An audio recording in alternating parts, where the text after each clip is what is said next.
한 주간의 주식시장에서 있었던 일들을 우리만의 시각으로 풀어보는 홍차 컴퍼니입니다.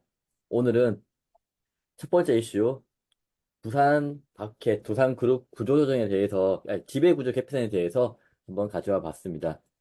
아마 이번이 마지막이 될 것 같습니다.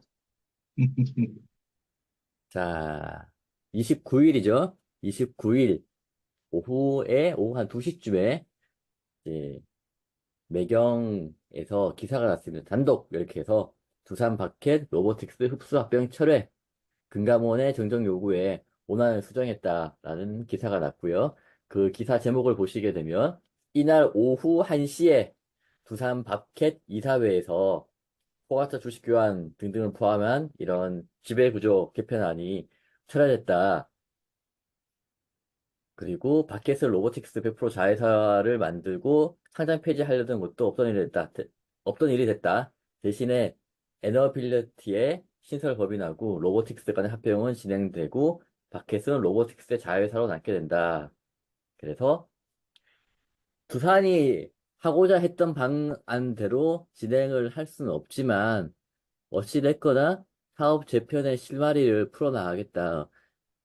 우리 그룹의 지배 구조를 개편하겠다, 개편을 해 나가야 된다라는 두산의 의지를 볼 수 있을 것 같습니다. 여기까지는 다 일반적인 내용이고요. 아까 보신 것처럼 기사 나온 시간이 1시 54분, 그러니까 2시입니다. 2시인데, 자, 공시를 한번 보시게 되면요. 이게 이제 철회 신고서, 두산 로보틱스에서 올린 철회 신고서인데, 4시 20분 정도에 두산 마켓, 두산 로보틱스에서 이렇게 공시를 하게 됩니다. 여기서 한번 생각해 봐야죠.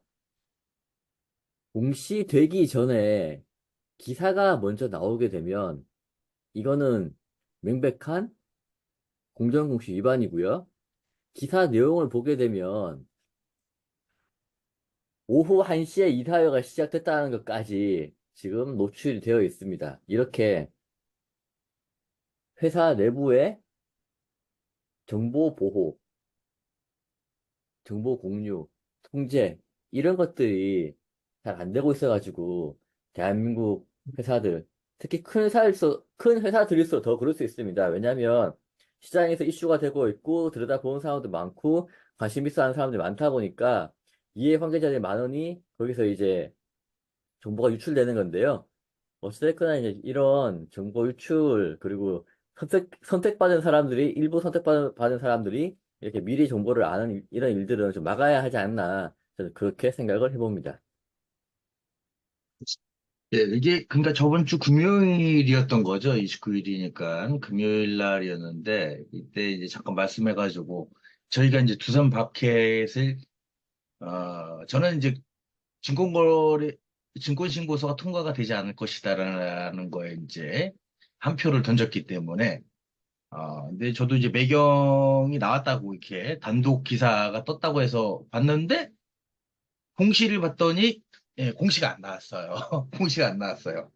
1시, 이제 2시 정도에 이제 봤는데 공시가 안 나왔고, 그 다음에 기사들이 이제 매경이 나온 다음에 다른 기사들도 이제 후속적 기사들 아니면 이제 뭐 복사해서 쓰는 기사들이 계속 나오고, 여기에서 지금 요거 이제 그 철회 신고서만 보여주셨는데, 원래는 이전에 사람들이 이제 좀 관심이 세졌겠죠. 단독 기사 뜨고 난 다음에 이제 풍문조회를 때려주고, 밥캣하고 이제 뭐 로보틱스 쪽에다 이제 풍문조회를 때려주고 결국은 증권신고서를 철회했다. 아, 근데 보통 대기업 정도면 이제 대관 업무라든지 이걸 다 하는데, 이걸 그리고 그렇다고 해서 이사회를 막 내가 하겠다라고 막 대대적으로 막 선전하고 이러지는 않을 건데, 이 사람들이 공시 규정을 모르고 지금 가뜩이나 세간의 관심을 받고 있는 상황에서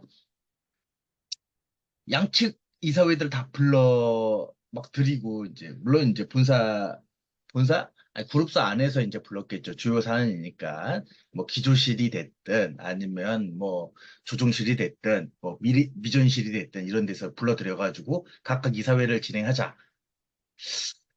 그런데 이게 기사가 먼저 나가고, 이건 좀 대기업으로서는 조금 정보 관리가 좀 허술했고, 또, 뭐, 이제, 엠바고를 했을 수도 있는데, 그런 거 치고는 또 단독으로 때리는 건 또 그런 거 같지도 않고, 엠바고를 받았는데도 쌩까고 그냥 보도기사 내는 놈도 거의 있지 않을 거니까, 뭐, 좀 그렇습니다. 하여튼, 결론은, 나라에서 원치 않고, 나라에서 지금 시끄러우니까, 같은 뭐 합병 뭐 진행을 해도, SK는 뭐 그렇게 시끄럽지 않으니까 그냥 내비두고, 두산은 시끄러우니까 우리 복현 형이 하지 말라고,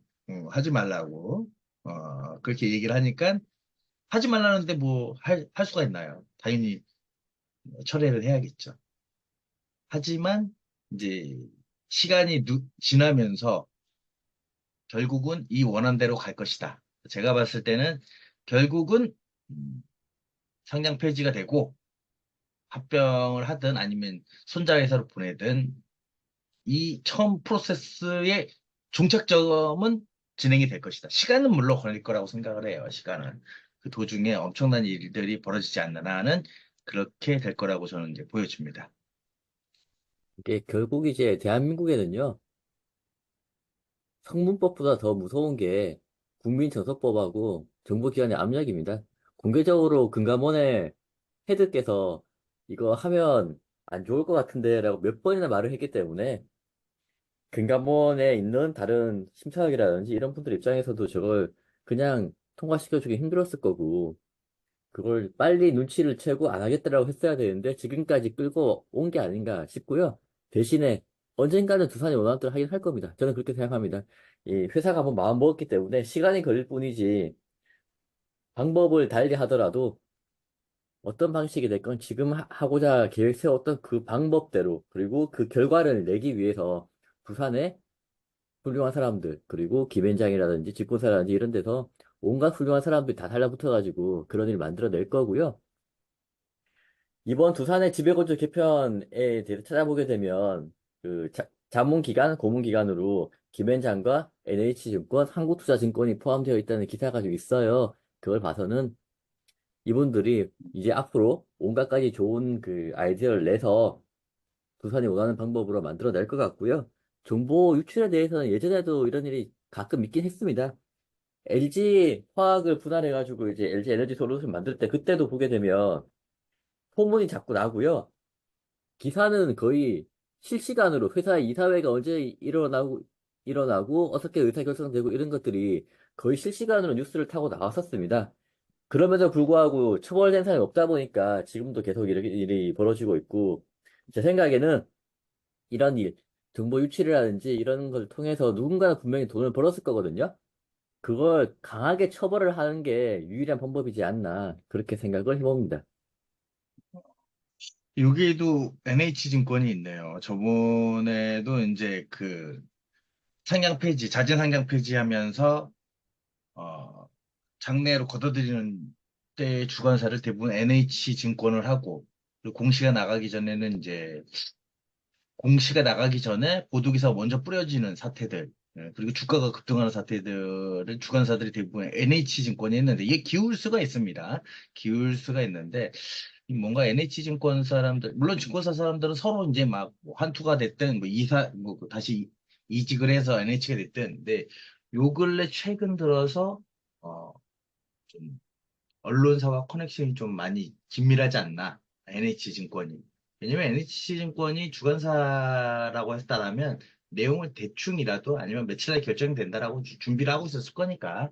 왜냐면 이 사이 끝나면 이제 바로 이제, 어, 철회 신고서하고 주회상 보고서도 정정 다 나가야 되니까.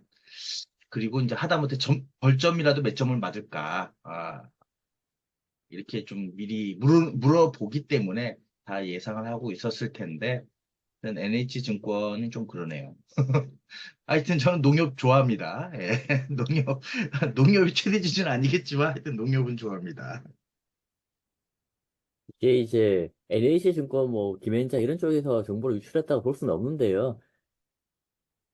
사전에 증권사는 다 알고 있었습니다. 그리고 이런 일이 생기기 며칠 전부터 알았을 겁니다. 왜냐하면 이사회를 하고 저런 내용이 바뀌게 되면 보신 것처럼 철회 신고서 내야 되고 증권 신고서 바꾸고 주요사항 보고서 다 바꿔야 되기 때문에 이거 몇 시간 만에 할 수 있는 게 아니거든요.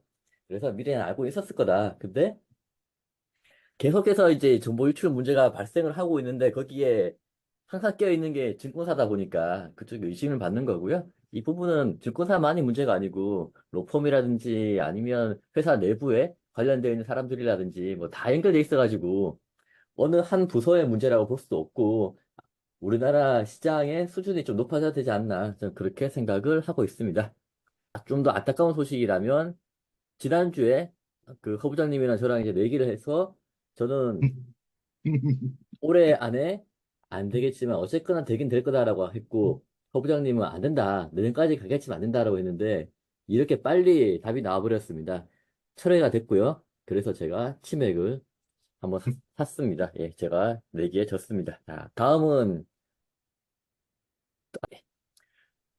락앤락인데요. 이 락앤락에 대해서도 이제 예전부터 이야기해오던 건데 그 상황 설명을 해드리면 자진 상장 폐지를 하기 위해서 공개 매수를 했고 한 85%에서 90% 정도까지는 이제 주식을 모았는데 95%가 안 되다 보니까 나머지 걸 모으기 위해서 포괄 주식 교환을 진행을 하는데 그때 당시에 이슈가 뭐냐면 지금 변경 전 최대 주주가 컨슈머 스트렝스 리미티드인데 저기가 이제 그 케이만에 있는 해외 법인입니다. 그렇다 보니까 국내 법에 따라 가지고 주식의 포괄적 교환을 하기 어렵다라는 그런 그 유권 해석이 있었는데요. 그때 저희가 말씀드렸던 게 뭐였냐면, 이건 시간 문제다. 어떤 방식이 될까 하면 될 거고, 해외 법인이 안 되면 국내 법인을 만들면 되지 않냐라고 이야기를 드렸었고요. 그래서 그대로 국내 법인을 만들었습니다. 컨슈머 피닉스. 이대로 죽을 수는 없다. 이렇게 컨슈머 피닉스라는 국내 법인을 만들고, 해외만 법인이 가지고 있는 락이나 주식 전부를 컨슈머 피닉스로 넘겨서 지배 구조를 개편을 한다라고 되어 있고요. 여기서 하나 이제 저 어이가 없기도 하고 재밌기도 한 게, 보시게 되면, 변경전 최대주주, 컨슈머 스트렝스 외 2인, 그리고 변경 후는 컨슈머 피닉스 외 2인인데, 그 2인 중에 하나가 박익성 씨잖아요. 저 박익성이라는 양반은 락연락의 해외 법인에 있는 그냥 높은 수준에 있는, 그러니까 높은 레벨에 있는 임원이 아니고, 낮은 레벨에 있는 임원이거든요. 그냥, 이사? 뭐 그 정도 된 사람인데, 주식을 5주 가지고 있습니다. 저거 하려고 하면 될 건데 왜 저렇게 놔두는지도 모르겠고 또 박이성 씨 입장에서도 자꾸 이름 올라오는 게 뭐가 그렇게 좋은지 저렇게 내부 통제가 안 되나라는 생각도 한번 해봅니다. 어쨌거나 락앤락은 이렇게 최대 주주가 변경이 되었다. 그러면서 주식의 포괄적 교환을 진행할 거고 보시게 되면 금요일 날 장 끝나고 나서 공시가 8개나 올라옵니다. 야, 이거 할라 그러면 사진 엄청 준비를 했다는 이야기죠. 이거 공시하시는 분 힘들었을 거고요. 이렇게 되니까 기자들이 이제 받아서 기사를 쓰게 됩니다. 어피너티의 국내 신설 법인의 락앤락 지분을 현물 출자해서 이제 상장 폐지할 거고, 과거에 국내 법인이 주체가 되기 때문에 안 된다 그랬었는데, 이제 회사를 하나 만들었다. 그리고 소액 주주들은 절차상 정당한지, 공개 매수가 문제가 되지 않는지에 대해서 소송까지 하겠다고 이야기를 하고 있는데, 소송이 이루어질지는 뭐 미지수다. 할지 안 할지 모르겠다. 이렇게 이야기를 하고 있고요. 그 네이버 종토방 한번 가보시게 되면 이게 4월 달에 올린 글인데 그때 당시만 하더라도 주주들은 이제 행동하는 락이나 주주가 이긴다. 버티면 된다. 소송하면 된다. 같이 모여서 우리 활동해보자. 이렇게 이야기했는데 그 결과는 역시나 회사가 원하는 대로 이렇게 진행이 되고 있습니다. 예, 결국은 뭐 최대 주주가 원하는 대로 어피니티 형님이 원하시는 대로 진행을 하는데 뭐 국내에서 법인 만드는 거는 뭐 법인 같은 경우는 일주일이면 만드는데 이건 현물 출자했기 때문에 법원의 인가, 법원 인가가 보통 현물 출자는 인가가 잘 안 납니다. 인가가 안 나는데 이 출자되는 현물이 상장되어 있는 주식일 경우에는 현금과 거의 같다라고 얘기해서 바로바로 결제해 줍니다. 어차피 이것도 좀 뭐 별 외 이야기이긴 한데 현무출자의 평가는 감정사갑니다. 회계사들이 하는 게 아니고 간평사들이 해가지고 하는데 그래서 좀 문제가 있던 거긴 한데 현무출자를 해서 요거 뭐 피닉스 죽지 않는 컨슈머 피닉스 두 분이 한국어로 생기는 거고 이거에 따라서 이제 뭐 이거는 뭐 장 끝난 다음에 하나씩 순차적으로 올리면 뭐 될 것 같긴 한데 뭐 굳이 뭐 참 한 방에 올리는 그것도 좀 일인데 이 사람 참 하여튼 뭐 위에서 시키니까 뭐 그렇게 했겠죠. 뭐 담당자 입장에서는 그냥 한 4시나 한 5시부터 그냥 순차적으로 올리고 싶었겠죠. 이거 하나씩 다. 거래소 것도 있고 금감원 나는 것도 있고 물론 이제 거래소 언니도 좀 짜증이 났겠죠. 이거 하나씩 시간대로 올려달라고 하는 거 보니까 결국은 예상대로 회사가 이제 회사 회사라기보다는 어피니티 사주가 원하는 수순대로 포괄적 주식 교환으로 인해서 시장에서 돈을 쏟아 부어가지고 사겠다고 해도 95%가 안 됐으니 할 수 있는 만큼 물론 이제 가격은 캡을 씌운 거죠. 캡을 씌운 만큼의 돈을 씌운 다음에 걷어들여서 모자란 부분은 알 수 없는 주식으로 알 수 없는 주식을 주고 이제 걷어가겠다라는 거고 그런 거는 뭐 익히 알고 있습니다. 익히 알고 있습니다. 현금화. 그리고 이 락앤락 우리 주주님들은 뭐 그렇게 되겠죠. 나중에 이제 뭐 포괄적 주식 교환한 다음에 대가를 현금으로 주겠죠. 예, 결국은 뭐 8,750원에 다 결정이 되는 거고 뭐 그래서 이거 어차피 소액주주 입장에서 이건 내 재산이니까 끝까지 들고 있으면 이게 공산당도 아닌데 내가 안 팔겠다고 하면은 안 파는 거 아니냐? 그렇지 않습니다. 그렇지 않고요. 강제적으로 아마 돈으로 환가가 될 겁니다. 환가가 어느 날 주식이 없어지고 한주가 있으면 어느 날 주식이 없어지고 거기에 돈이 들어가 있는. 그리고 이런 게 아니더라도 주식만 바뀌고 비상장사로 바뀌어가지고 주식 교환이 그 여기 뭐 피닉스 주식으로 들어가 있으면 피닉스 주식을 뭐 한 10,000대 1 감자 때려버리면 그냥 뭐 상관없는 거기 때문에 뭐 여차하면 그냥 10,000대 1 감자 때리고 돈 그냥 그 환가성 집어넣어버리면 뭐 그냥 되는 거라서 괜히 일만 더 복잡하게 되는 것 같다. 아, 그래도 그렇다고 해서 뭐 나는 이건 감정의 문제다. 법으로 할 수 없으면 감정의 문제다. 그건 또 가능합니다. 감정의 문제는. 어찌됐건 그래서 락앤락 입장에서는 이 전까지만 해도 이제 주가가 폭락을 해가지고 5,650원까지 떨어진 것도 많이 그다음에 한 3,000원, 3,000, 한 300원 정도를 이제 뭐 어피니티 입장에서는 조금 더 쳐준 거다라고 생각할 수 있을 것 같아요. 근데 그 지금 뭐 여기 아까 여기 나왔던 요런 주주들은 최근 산 주주들은 아니겠죠. 최근 산 주주들 입장에서는 예전에 그 공개 매수에 8,800원에 다 팔고 넘겼을 거고 요거보다 이제 8,800원 이상 훨씬 위에서 이제 물렸던 회사의 장투자들, 강성 장투자분들이실 것 같은데 어찌됐건 이걸 보고 계신 분들이나 저희 같은 경우도 한 6, 7천 원에 썼었으면, 이거 미리 이런 내용들을 알고 있었다라면, 이 과거를 이제 과거 입장에서는 이제 예측이 좀 됐다라면, 좀 수익을 좀 얻을 수 있지 않았을까라는 생각을 하고 있습니다. 예, 저는 그렇게 생각을 하고 있습니다. 이게 이제, 자, 그럼 여기서 이제 나는 락이나 주식을 가지고 있는데 도저히 저 가격에 팔 수가 없다. 가지고 있겠다. 그리고 회사에 나는 이 가격에 넘기지 않을 테니 하고 싶은 대로 해봐라라고 통보를 하면 어떻게 되냐. 우선 절차는 주식 교환을 한다고 해서 이제 무조건 강제로 할 수는 없기 때문에 물어보는 그 절차는 있습니다. 내가 그 가격에 찬성을 하냐 반대를 하냐. 그래서 반대를 한다. 그러면 어떻게 되냐. 그 가격을 협의를 해야 됩니다. 그러면 우리는 생각하죠. 일반적인 분들은 협의를 해야 되기 때문에 내가 상대방하고 협의가 원만하지 않으면 내 주식은 그대로 들고 있을 거라 생각하시는데 그렇지 않습니다. 어느 날 갑자기 내 주식은 사라지고 돈이 들어옵니다. 그리고 나서 그리고 나서 협의를 하는 겁니다. 이게 한국의 이제 법이 그렇기 때문에 어쩔 수 없는 거고요. 그리고 다른 주식을 지금은 이제 라겐나 같은 경우에는 돈을 주는데, 만약에 다른 주식을 가질 수도 있잖아요. 그 다른 주식을 가지는 그런 주식 교환이 어떻게 되냐. 어느 날 갑자기 A라는 주식이 B 주식으로 바뀐 다음에 그 B라는 주식이 내 계좌에 들어와 있긴 하지만 나는 상대방하고 회비를 한 게 아니기 때문에 그 주식에 대해서 락이 걸려가지고 팔 수 없습니다.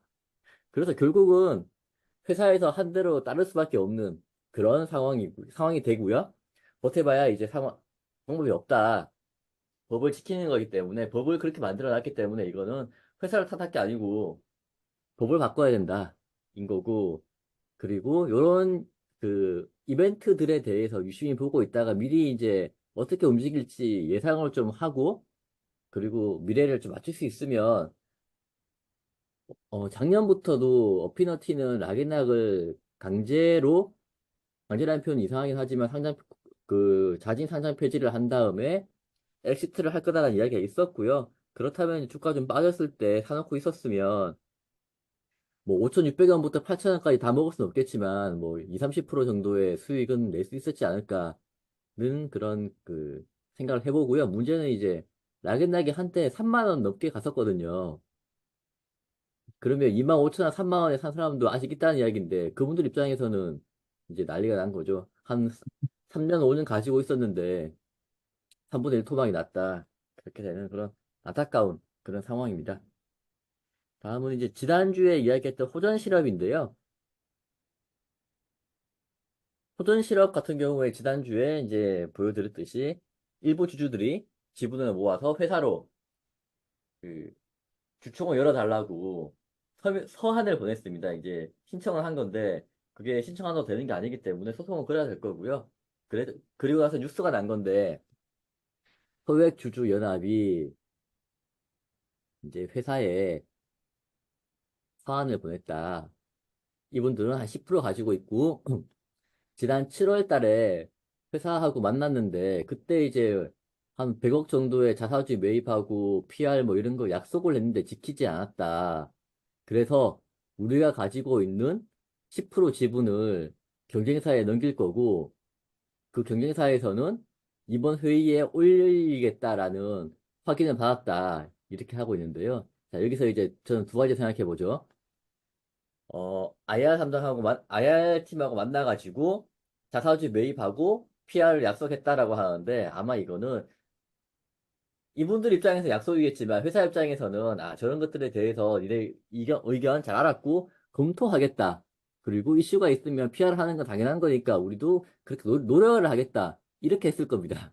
근데 저렇게 가정 지은 걸로 저는 생각을 하고 있고요. 10% 의결권 지분을 경에서 양도한다. 저는 이게 어려울 걸로 보고 있습니다. 왜냐하면 경쟁사라 하더라도 한 업계에서 같이 그 사업을 하는 그런 동료 의식도 있기 때문에 상대방 지분을 태우고 싶어 하지 않고요. 그리고 10% 가져가봐야 경영권이 없기 때문에 큰 의미가 없습니다. 그런 상황이고 B사에서 이제 이번 회의 안건으로 올라간다는 확인을 받았다는데 저건 뭐 제 생각에는 아니 뭐 그냥 뭐 한번 이야기해 볼 수는 있죠. 뭐 그러지 않았을까라고 저는 한번 생각을 해봅니다. 이쪽도 이제 좀 시끄러워지긴 하겠네요.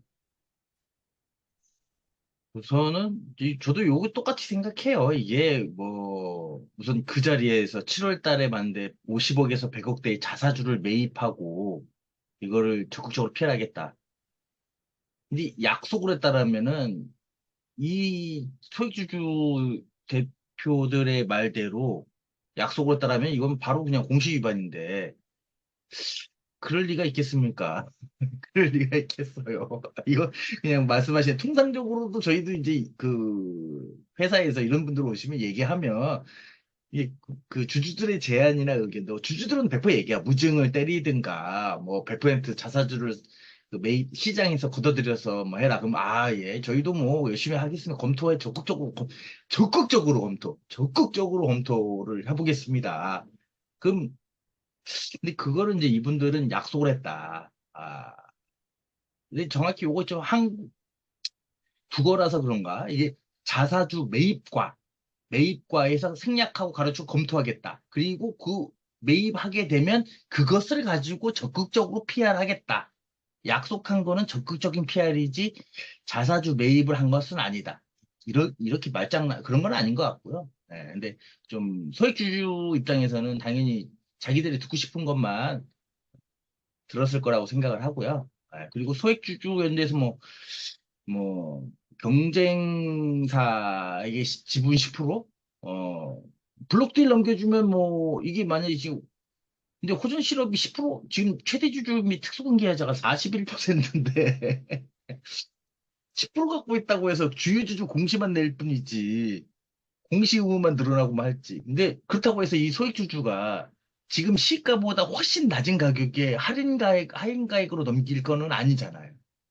그런데 할인가액으로 넘길 게 아닌데 그 경쟁사가 10% 갖고, 그러니까 상대방이 한 15%, 20% 정도 있으면 내가 10%산 다음에 다른 주주들을 다 연합해가지고 회사를 먹으려고 공격을 할 수가 있어요.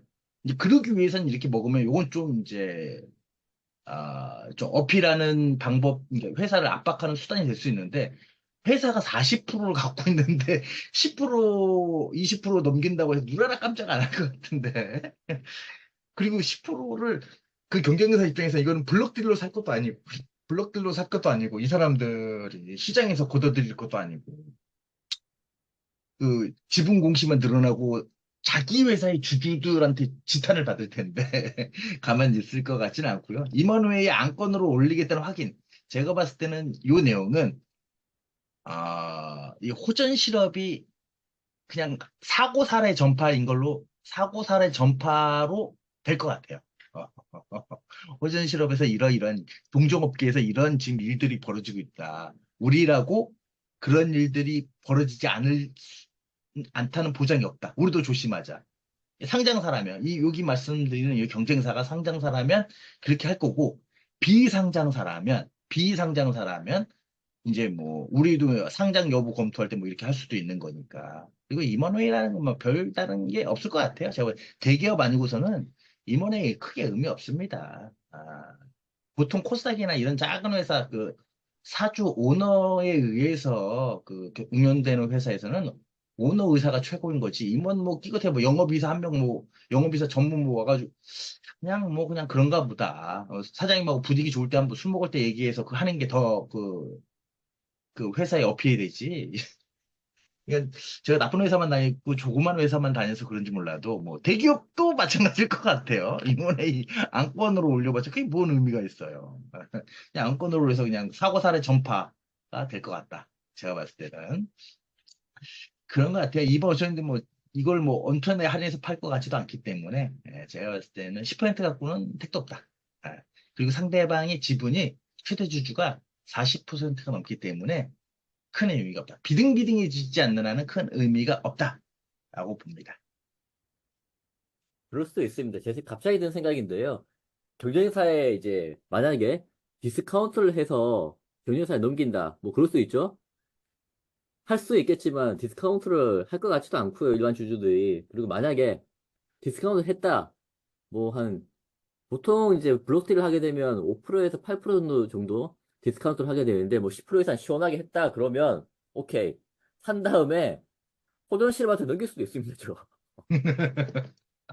그 회사가 자사주로 사는 거는 시장에 사야 되지만 개인이 장외에서 살 수 있으니까 호전 실업 최대 주주가 저 개인적으로 싸게 살 수 있습니다. 저거는요. 저거는 있을 수 없는 일이다라고 저는 생각을 하고 있고요. 이제 다음 페이지는 이제 한 재밌는 걸 가져와 봤는데 집행유예입니다.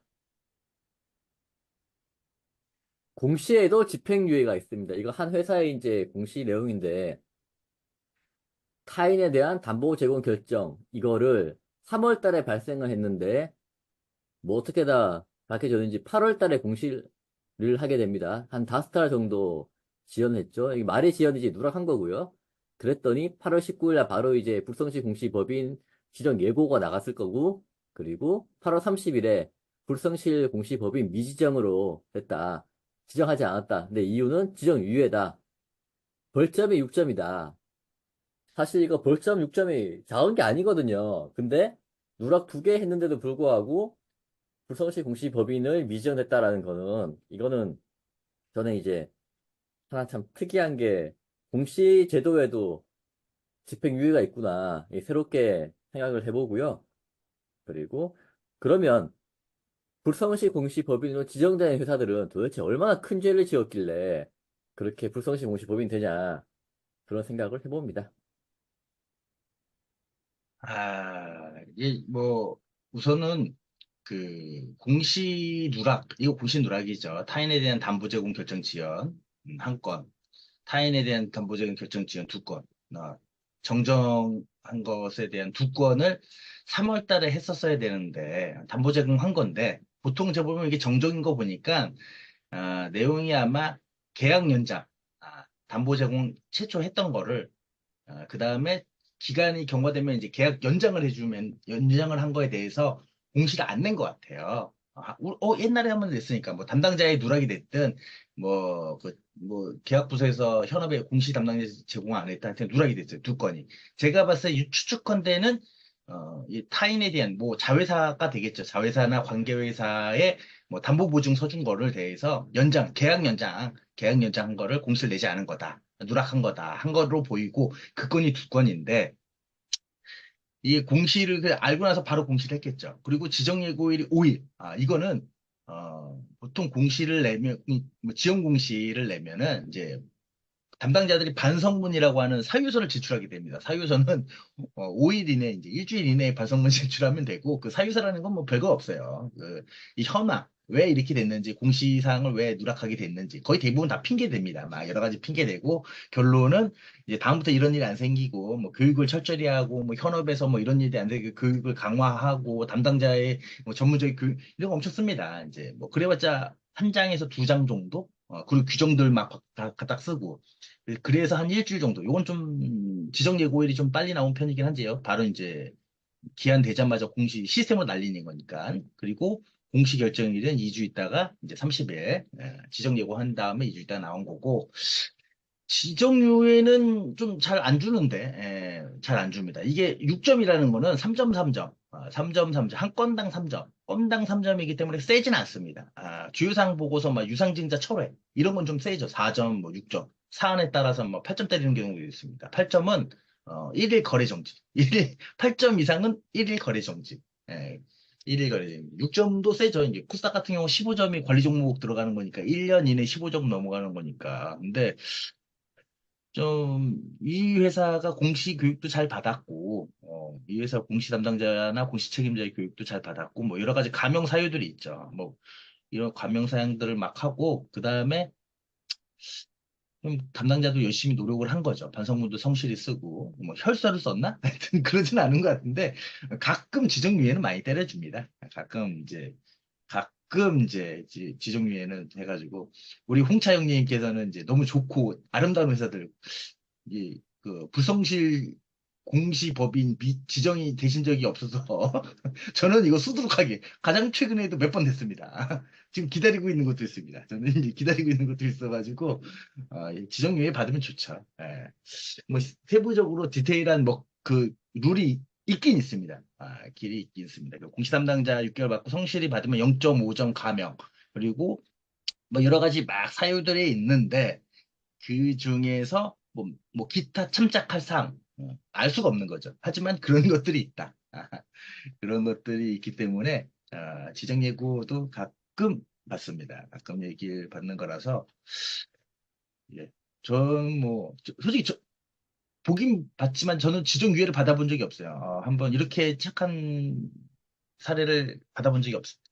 다 그냥 지정받고 벌점 받고 과태료 내네. 이제 과징금이야. 벌점 대체로 하는 과징금 한 점당 200만 원, 이게 300만 원 될 겁니다. 그거를 좀 제출한 적은 있죠. 지금도 두 건, 저도 두 건인데, 지연이 공시로 이제 두 건 지금 대기하고 있습니다. 예, 오늘은 부산과 라겐나 호전 실업까지 알아봤습니다. 예, 고생하셨습니다. 예, 감사합니다.